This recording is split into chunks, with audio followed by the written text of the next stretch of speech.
오늘 말씀 메시지 두 가지만 딱 기억하고 시작하면 좋을 것 같아요. 오늘 메시지는 두 가지를, 첫 번째가 뭐냐면, 하나님께서 이스라엘을 위해 싸우셨다. 이스라엘을 위해 누가 싸우셨다고요? 하나님께서 이스라엘을 위해 싸우셨다. 두 번째는 뭐냐면, 단번에 빼앗았다. 그러니까 오늘 이 성경을 우리가 잘 보면, 이 여호수아를 도우시는 하나님을 보게 되면 오늘 나도 그 하나님이 싸우시고 단번에 이루시는 하나님의 은혜를 경험할 수 있다는 거죠. 문제가 뭔 거예요? 문제가 뭡니까? 어떻게 해야 되는 거예요? 오늘 성경이 여호수아가 답을 주는 거죠. 승리하는 인생. 지난주부터 계속 그런 얘기 했잖아요. 여호와께서 다 이와 같이 행하시고 여호와께서 싸우셔서 백전백승하는 인생이 여호수아와 그 백성들에게 있었다. 오늘 우리도 그런 삶을 살자. 그럼 어떻게 했길래 그렇게 되느냐? 오늘 성경이 가르쳐 주는 거죠. 첫 번째, 우리가 싸움의 목적을 분명히 알아야 돼요.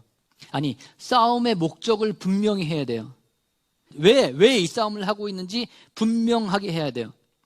이 싸움이 하나님이 도와주실 만한 싸움인지 하나님이 기뻐하시는 싸움인지를 확인해야 돼요.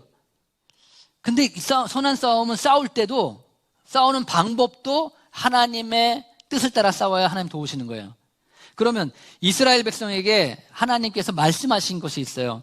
너희가 가나안에 들어가면 그 싸움을 할 때 기본적인, 다양한 전투가 있겠지만 그 다양한 전투들 가운데도 가장 기본적인 핵심적인 방법이 있어요. 싸움의 방법이 있어요.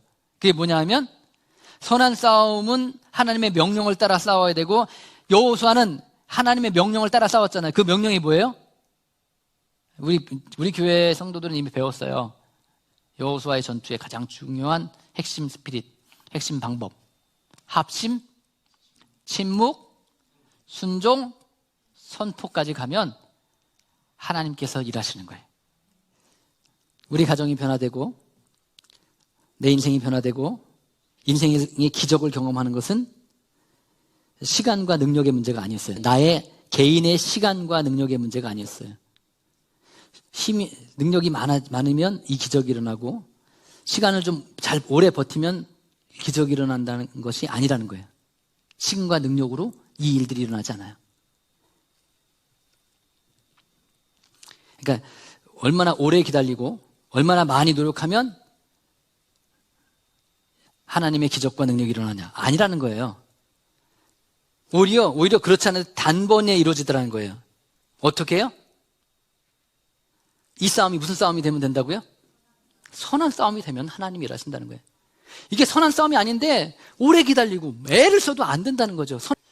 온전함과 정확함의 문제예요. 우리가 현실을 직시하고 풀어야 될 문제는 지금 분명한 목표가 없기 때문에 이루어질 수 없는 거고, 분명한 방법도 없기 때문에 단번에 이루어지지 않는 거예요. 오늘 우리 인생이, 우리 교회가, 우리 성도들의 가정들이 하나님의 함께 하심으로, 하나님의 능력으로, 하나님의 기적으로 말미암아 하나님이 우리를 위해 싸우시고 단번에 이루시는 그 기적을 경험하는 믿음의 삶들이 오늘 우리의 삶의 현장이 되고 우리 가정들이 되고 이 땅이 될 수 있기를 주님의 이름으로 축원합니다.